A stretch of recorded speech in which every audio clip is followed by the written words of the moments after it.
Hello friends, welcome to crazy GK trick weekly current affair session में मैं राजा आप सभी का बहुत बहुत स्वागत करता हूं। दोस्तों, आज के इस वीकली करंट अफेयर्स में मैं आपसे डिस्कस करूंगा 29 से लेके 4 सितंबर के इंपॉर्टेंट करंट अफेयर्स। 29 अगस्त से लेके 4 सितंबर के इंपॉर्टेंट वीकली करंट अफेयर्स को। ठीक है फ्रेंड्स, यहां से 100% क्वेश्चन आने वाला है। टॉप 30 इंपॉर्टेंट क्वेश्चंस को मैंने लिया है।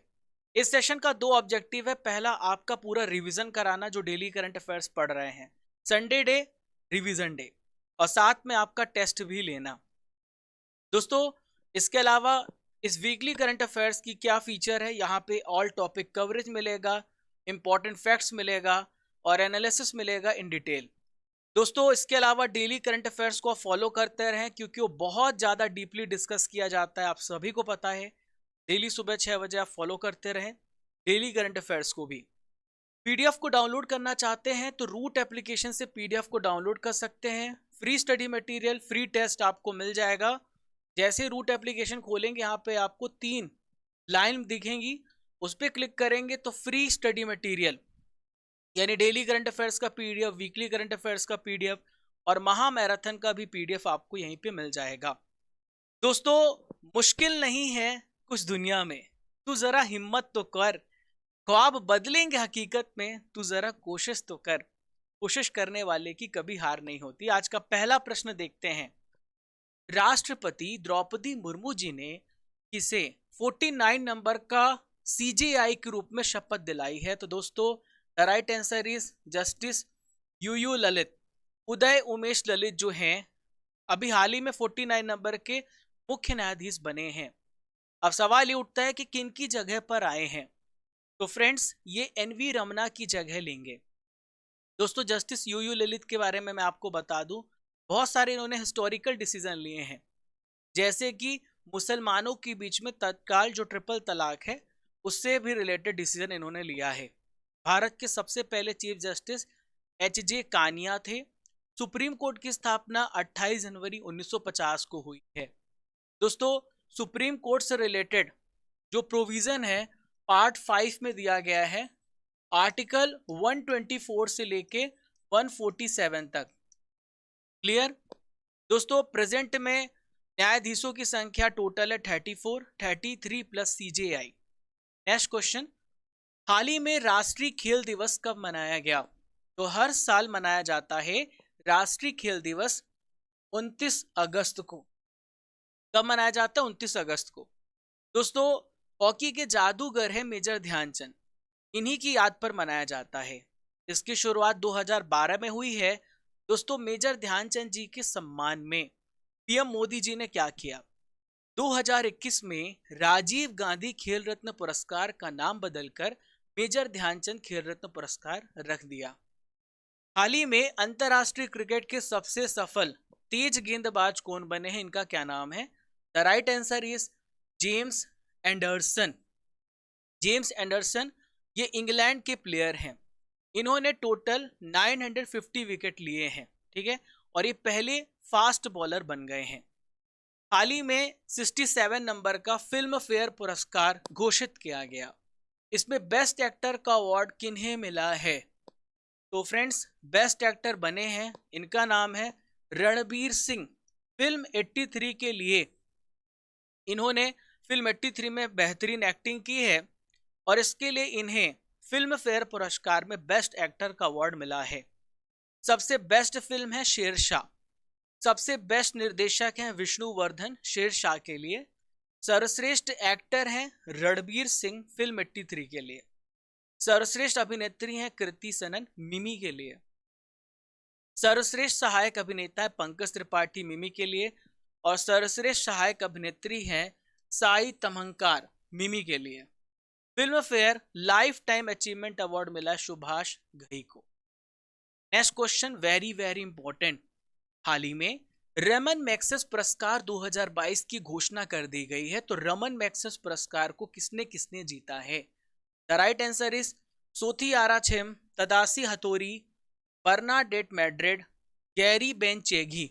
इन चारों ने रमन मैग्सेस पुरस्कार को जीत लिया है। दोस्तों, यहां पर आप देख पा रहे हैं ये है रमन मैग्सेस पुरस्कार विजेता। देखिए, सोथियारा छिम का संबंध किस देश से है? इंडोनेशिया से है। दोस्तों, क्यों इन्हों मिला है, क्यों इन्हें ये पुरस्कार मिला है? इन्होंने क्या किया है? मानसिक स्वास्थ्य की वकालत के लिए मिला है। तदाशी हटोरी जापान देश से हैं और इन्हें दृष्टि बचाने वाली मानवतावादी वकालत के लिए यह पुरस्कार मिला है। नेक्स्ट है बर्नाडेट मैड्रिड। तो फ्रेंड्स, इनका संबंध फिलीपींस देश से है और बच्चों की सही वकालत के लिए यह पुरस्कार इन्हें मिला। गैरी बेन चेगिव, इनका संबंध इंडोनेशिया से है और प्लास्टिक विरोधी प्रदूषण के लिए जो वकालत की है, इसलिए इन्हें पुरस्कार मिला है।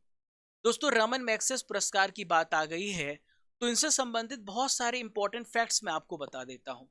जैसे पूछा जाता है कि एशिया का नोबेल पुरस्कार किसे कहा जाता है, तो यह है रमन मैग्सेस पुरस्कार। ये रमन मैग्सेस पुरस्कार फाउंडेशन के द्वारा दिया जाता है। दोस्तों, किनकी याद में दिया जाता है? फिलीपींस के 7वें प्रेसिडेंट हैं रमन मैग्सेस, उन्हीं की याद पर यह दिया जाता है। 1957 में इसकी शुरुआत की गई थी। दोस्तों, रमन मैग्सेस एक विमान दुर्घटना में मारे गए थे 1957 में। यदि आपसे पूछा जाए भारत का सबसे पहला व्यक्ति जिसने रमन मैग्सेस पुरस्कार जीता है, तो यह है आचार्य विनोबा भावे। 2019 में पत्रकारिता में, आपको पता है, जर्नलिज्म के लिए काम करते हैं। आप सभी को पता है एनडीटीवी के रविश कुमार को भी यह पुरस्कार मिल चुका है, यह अवार्ड मिल चुका है। चलिए, हाल ही में पीएम मोदी जी ने किस एयरक्राफ्ट कैरियर को भारतीय नौसेना को सौंप दिया है? तो इसका नाम है आईएनएस विक्रांत। बहुत ज्यादा न्यूज में है। भारत का सबसे पहला इंडिजीनियस ये क्या है? एयरक्राफ्ट कैरियर है। दोस्तों, पीएम मोदी जी ने कहां पर? कोची में इसको भारतीय नौसेना में शामिल किया है। अगला प्रश्न, हाल ही में नीरज चोपड़ा जी ने कितनी दूर भाला फेंक करके लुसाने डायमंड लीग को जीत लिया है? तो दोस्तों, 89.08 मीटर का भाला फेंक करके इन्होंने कीर्तिमान रच दिया है। दोस्तों, नीरज चोपड़ा की बात कर ले तो ये लुसाने डायमंड लीग 2022 को जीतने वाले ये पहले भारतीय बन गए हैं। देखिए फ्रेंड्स, नीरज चोपड़ा जी के बारे में आपको बता देता हूं। तो नीरज चोपड़ा जी ने टोक्यो ओलंपिक 2020 में गोल्ड मेडल दिलाया भारत को। 7 अगस्त को भाला फेंक दिवस मनाया जाता है। पुणे का आर्मी स्पोर्ट्स स्टेडियम इन्हीं के नाम पर रखा गया है। वर्ल्ड चैंपियनशिप 2022 में भारत को सिल्वर मेडल दिलाया। एशियन गेम्स 2018 में गोल्ड मेडल दिलाया। और हाल ही की बात करें तो भारत को वर्ल्ड एथलेटिक्स चैंपियनशिप में सिल्वर मेडल दिलाया है।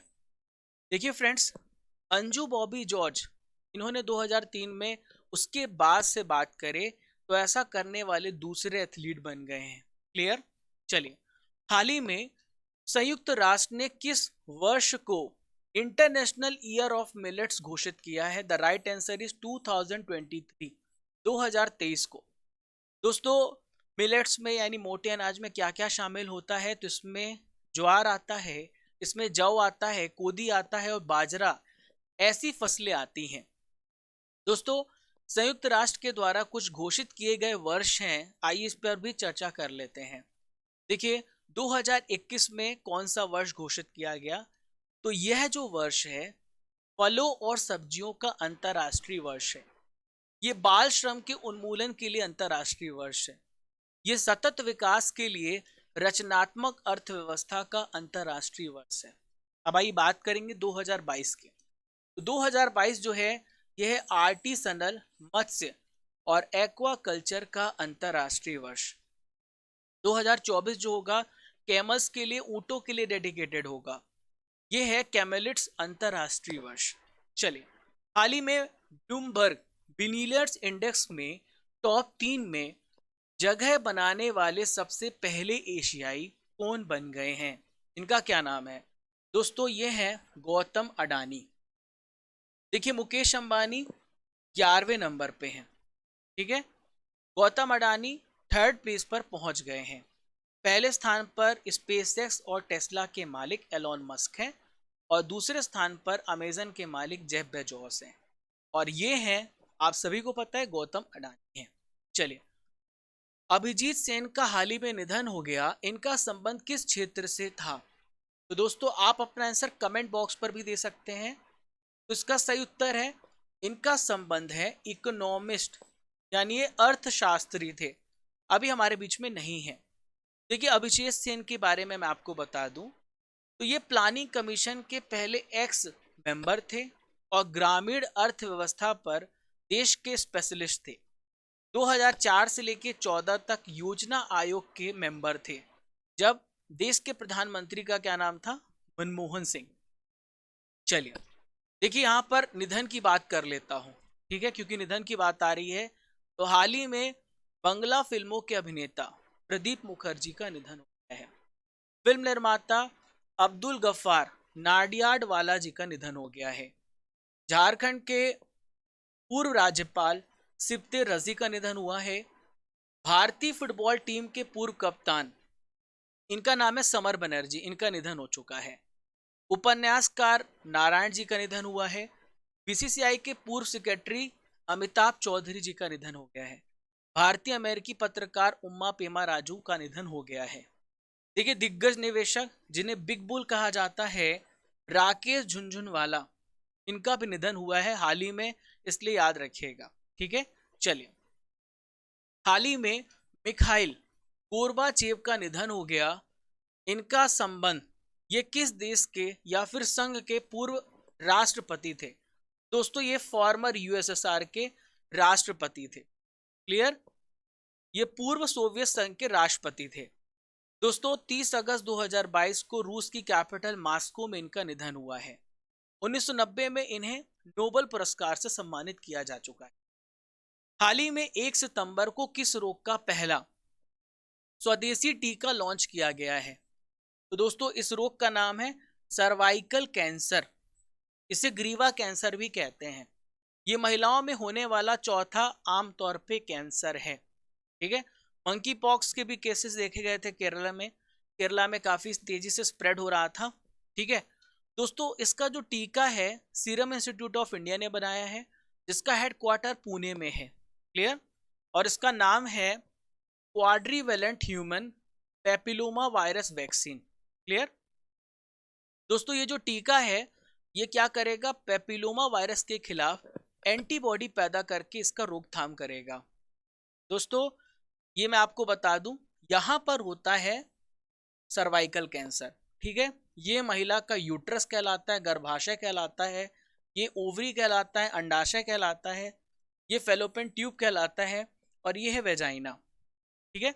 चलिए दोस्तों नेक्स्ट, हाल ही में भारत की किस सेना के ध्वज से रेड जॉर्ज क्रॉस को हटा दिया गया है? तो इसका सही उत्तर है भारतीय नौसेना, भारतीय नौसेना के ध्वज से हटा दिया गया है। दोस्तों यहां पर इंडियन नेवी की बात कर लेते हैं। देखिए इस प्रकार का पहले झंडा देखिए दिखेगा, अब इस प्रकार से झंडा दिखेगा। इंडियन नेवी की स्थापना 26 जनवरी 1950 को हुई है। इसका मोटो है शना नो वरुणा, संस्कृत में कहते हैं। इसका ये मतलब होता है जल के देवता आप हमारे पर कृपा बनाए रखें। देखिए चीफ ऑफ नेवल स्टाफ कौन है? Admiral R Hari Kumar.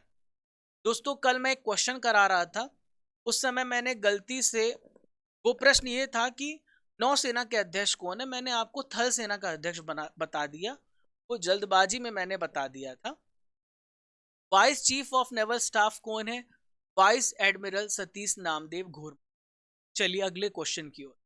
हाल ही में पीएम मोदी जी ने किस राज्य में स्मृति वन स्मारक का उद्घाटन किया है? तो कहां पर किया है? गुजरात राज्य में किया है, गुजरात राज्य में किया है। देखिए 2001 में भूकंप आया था, उससे बहुत बड़ा नुकसान हुआ था। वहां के लोगों ने मिल करके इस भूकंप से, इस अर्थक्वेक से उबर करके लोगों को एक नया इंस्पिरेशन दिया है। दोस्तों इस भूकंप में 13,000 लोगों की मौत हो गई थी और इसका सेंटर था भुज। इसमें देखिए ये जो बनाया गया है मेमोरियल, इसमें आपको अत्याधुनिक स्मृति वन भूकंप संग्रहालय दिखेगा। यहाँ पर आप भूकंप के झटके भी महसूस कर सकते हैं एकदम रियल टाइम में। देखिए दोस्तों गुजरात दौरे पर है पीएम मोदी जी, तो हाल ही में इन्होंने पहले ही दिन बात करें तो साबरमती के रिवर फ्रंट पर अटल ब्रिज का भी शुभारंभ किया है। ठीक है, चलिए T20 में सबसे ज्यादा रन बनाने वाले बल्लेबाज कौन बन गए, इनका क्या नाम है? तो ये हैं रोहित शर्मा जी। ठीक है, इनका क्या नाम है? रोहित शर्मा नाम है। इन्होंने अब 3499 रन बना दिए। नेक्स्ट है जेके ई कॉप मोबाइल एप्लीकेशन को किसने लॉन्च किया है? तो ये एप्लीकेशन को जम्मू एंड कश्मीर की पुलिस ने लॉन्च किया है। दोस्तों इस ऐप की मदद से क्या होगा, वहां के जो नागरिक होंगे, आम लोग के साथ बातचीत करने का एक बहुत ही सिंपल सा तरीका है।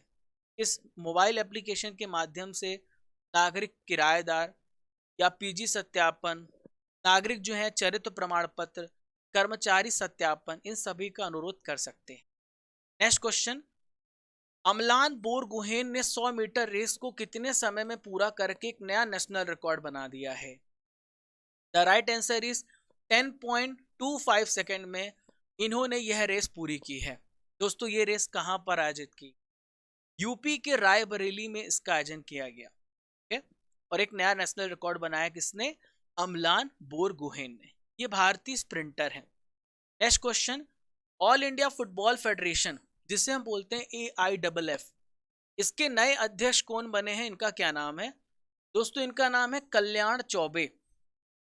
देखिए कल्याण चौबे और बाईचुंग भूटिया के बीच में कंपटीशन था, लेकिन कल्याण चौबे जो है इस कंपटीशन को जीत गए और AIFF के नए अध्यक्ष बने हैं। क्लियर है? ये भारत के पूर्व फुटबॉलर हैं कल्याण चौबे जी। हाल ही में फीफा ने किस देश के फुटबॉल फेडरेशन पर लगाए गए प्रतिबंध को, जो बैन लगा था, उससे हटा दिया है? तो दोस्तों हाल ही में भारत पर बैन लगा था और फीफा ने इस बैन को हटा दिया है। दोस्तों फीफा ने 14 अगस्त को थर्ड पार्टी के अनुचित प्रभाव के कारण निलंबन लगाया था। अब ये प्रतिबंध हटा दिया है। मैं आपको इंपॉर्टेंट क्वेश्चन दे देता हूं जो आने वाले एग्जाम्स के लिए बहुत जरूरी है। भारत अंडर 17 महिला विश्व कप की मेजबानी कर रहा है, जिसका आयोजन अगले महीने 11 से 30 अक्टूबर के बीच में होगा। देखिए यहाँ पे फीफा की बात आ रही है, तो फीफा की स्थापना 1904 में हुई है, जिसका हेडक्वार्टर स्विट्जरलैंड ज्यूरिच में है। देखिए इसके प्रेसिडेंट हैं गियानी इन्फेंटिनो। क्या नाम है? गियानी इन्फेंटिनो, याद रहेगा। चलिए, हाल ही में सात्विक चिराग ने विश्व चैंपियनशिप में कौन सा मेडल जीता है? तो सात्विक चिराग ने, दोनों ने मिलकर के भारत को ब्रॉन्ज मेडल दिलाया है। ठीक है दोस्तों, ये पुरुष युगल जोड़ी विश्व बैडमिंटन चैंपियनशिप में पहला कांस्य पदक जीतकर अभियान का इन्होंने अंत किया है। देखिए यहाँ पे बता दूं मैं आपको, जो ये BWF वर्ल्ड चैंपियनशिप था, इसका आयोजन टोक्यो जापान में हुआ। जापान की कैपिटल टोक्यो में हुआ है और ये 22 से 28 अगस्त के बीच में चला है। क्लियर है? चलिए, हाल ही में मिस दिवा यूनिवर्स 2022 का खिताब किसने जीत लिया है? द राइट आंसर इज दिविता राय। ठीक है, इसका सही उत्तर है दिविता राय। दोस्तों दिविता राय, इन्होंने प्रतिष्ठित खिताब जीता है और इन्हें हरनाथ संधू ने ताज पहनाया है। दोस्तों आपको याद होगा कि हरनाथ संधू कौन है? ये मिस यूनिवर्स 2021 की विजेता हैं। दिविता राय किस राज्य से संबंधित हैं? तो इनका संबंध कर्नाटक राज्य से है। देखिए 71st मिस यूनिवर्स प्रतियोगिता होने वाली है और जो दिविता राय हैं ये भारत को रिप्रेजेंट करेंगी, भारत का प्रतिनिधित्व करेंगी। चलिए, दुनिया का सबसे बड़ा धार्मिक स्मारक भारत के किस राज्य में खोला जाएगा? दोस्तों कहां पर खोला जाएगा? वेस्ट बंगाल में, पश्चिम बंगाल में इसे खोला जाएगा। दोस्तों ये तो देखिए दुनिया का सबसे बड़ा धार्मिक स्मारक है, लेकिन इसके अलावा ये वैदिक तारामंडल का मंदिर है। इस्कॉन का जो हेडक्वार्टर है इसके रूप में ये कार्य करेगा और इसका अगर गुंबद की बात करें तो ऐसा बोला जा रहा है कि दुनिया का सबसे बड़ा गुंबद भी होगा। चलिए, हाल ही में IFS नागेश सिंह को किस देश का राजदूत बनाया गया है? Very very important question. तो दोस्तों इन्हें थाईलैंड का राजदूत बनाया गया है। कहाँ का बनाया गया है? थाईलैंड का राजदूत बनाया गया। देखिए ये सुचित्रा दुरई की जगह लेंगे। अभी एक इम्पॉर्टेंट अपॉइंटमेंट मैं आपको और बता दूं, यूनाइटेड किंगडम में हुई है। भारत के नए उच्चायुक्त बने हैं विक्रम के दोराई स्वामी। दोस्तों, करंट अफेयर्स की जो मैराथन की पीडीएफ है, आप इसे क्या करिएगा, डाउनलोड कर लीजिएगा। ये रूट एप्लीकेशन पर आ गई है। और दोस्तों, इस वीडियो को भी देख लीजिएगा, ये आ चुका है। कई बच्चे कमेंट कर रहे थे। देखिए, पीडीएफ को डाउनलोड करने के लिए रूट एप्लीकेशन पर जा सकते हैं। मेरी साइंस का बैच भी चल रहा है, वो अभी लाइव है। आप वो बैच भी पढ़ सकते हैं, भारत के सभी एग्जाम्स के लिए इंपॉर्टेंट है। चलिए, आकाशवाणी की समाचार सेवा की महानिदेशक हाल ही में कौन नियुक्त की गई हैं? तो इनका नाम है वसुधा गुप्ता। इनका क्या नाम है? वसुधा गुप्ता नाम है। देखिए, आकाशवाणी की यहां पर बात कर ले। आकाशवाणी को 1927 में लॉन्च किया गया। इसका आदर्श वाक्य है बहुजन हिताय बहुजन सुखाय। और ऑल इंडिया रेडियो की स्थापना कब हुई है? 1936 में। यहाँ पर अपॉइंटमेंट की बात की है तो कुछ रिसेंट में अपॉइंटमेंट हुए हैं। आइए एक एक करके इस पे चर्चा कर लेते हैं।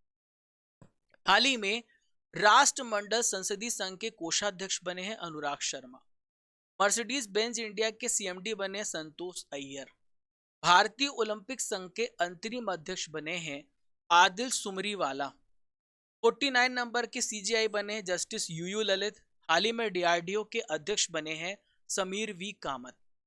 नेक्स्ट क्वेश्चन, भारत ने एक साल के बाद फिर से किस देश में अपना दूतावास खोल दिया है? तो दोस्तों, भारत एक साल बाद अफगानिस्तान में फिर से अपना दूतावास खोल चुका है।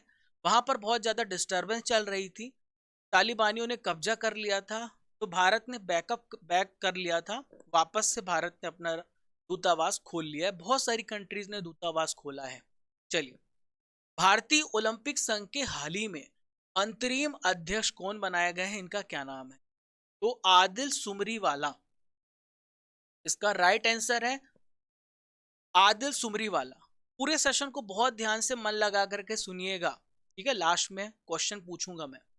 दोस्तों, आदिल सुमरीवाला अंतरिम अध्यक्ष बने हैं। देखिए, जो यहाँ पर बात करूं मैं अंतर्राष्ट्रीय ओलंपिक संघ की, सॉरी भारतीय ओलंपिक संघ की, उसका काम क्या होता है? ओलंपिक खेल, एशियाई खेल या फिर किसी भी अन्य इंटरनेशनल बहुराष्ट्रीय खेल में भारत का प्रतिनिधित्व करना, एथलीटों का सिलेक्शन करना और उसका मैनेजमेंट करना। 28 अगस्त 2022 को प्रधानमंत्री जनधन योजना के कितने साल पूरे हो गए हैं? तो इसके 8 साल पूरे हो चुके हैं। दोस्तों, इस योजना की घोषणा 15 अगस्त 2014 को हुई है और इसका शुभारंभ हुआ है 28 अगस्त 2014 को। दोस्तों, इसका उद्देश्य क्या है? देश में जितनी भी फैमिली हैं उन सभी को बैंकिंग फैसिलिटीज मुहैया कराना, हर परिवार का बैंक अकाउंट ओपन करना। देखिए, यहाँ पर योजनाओं की बात की है तो कुछ योजनाएं लॉन्च की गई थी। बहुत सारी योजनाएं हैं, यहाँ पर मैं कुछ 4-5 योजनाओं के बारे में आपको बताऊंगा। सबसे पहले बताऊंगा स्किल इंडिया मिशन, जो कि 28 अगस्त 2014 को लॉन्च किया गया युवाओं में स्किल डेवलपमेंट के लिए। मेक इन इंडिया 2014 28 सितंबर में लॉन्च किया गया देश में मैन्युफैक्चरिंग को बढ़ाने के लिए।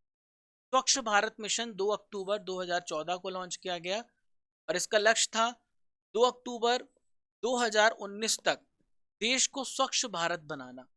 बेटी बचाओ बेटी पढ़ाओ योजना, ये 22 जनवरी 2015 को लॉन्च किया गया।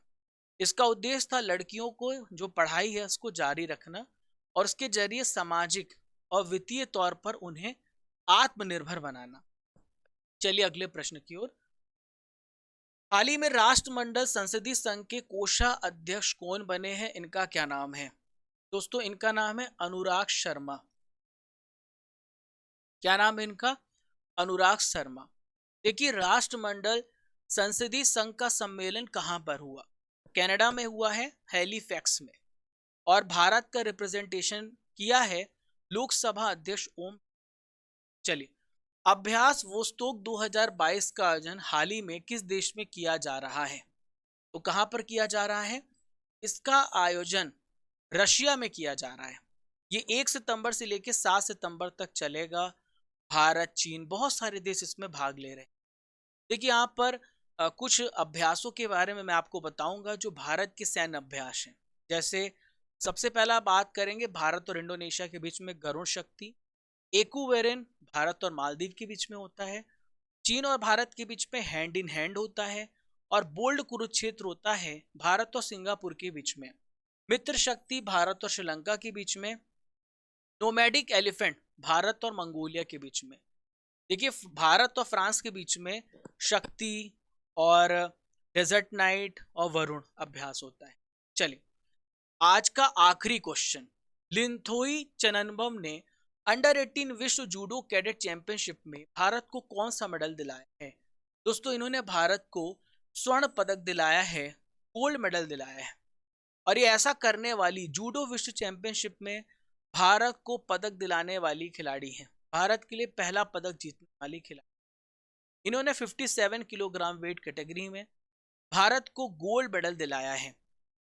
दोस्तों अब होगा आपका टेस्ट। कल मैंने गलती से जल्दबाजी में एक दो टेस्ट के क्वेश्चन के आंसर आपको गलत बता दिए, वो भी कह सकते हैं आप थोड़ा प्रेजेंस ऑफ माइंड, जब जल्दी जल्दी बहुत सारी चीज़ें आपको बतानी होती हैं तो कहीं और चला जाता है। कोशिश करूंगा अब ये जल्दबाजी नहीं करेंगे, ठीक है। चलिए वर्ल्ड चैंपियनशिप 2022 में नीरज चोपड़ा ने कौन सा मेडल जीता है? तो इन्होंने हाल ही में सिल्वर मेडल जीता है। क्लियर? चलो फीफा का हेडक्वार्टर कहां पर है? फीफा का हेडक्वार्टर है ज्यूरिख में, स्विट्जरलैंड।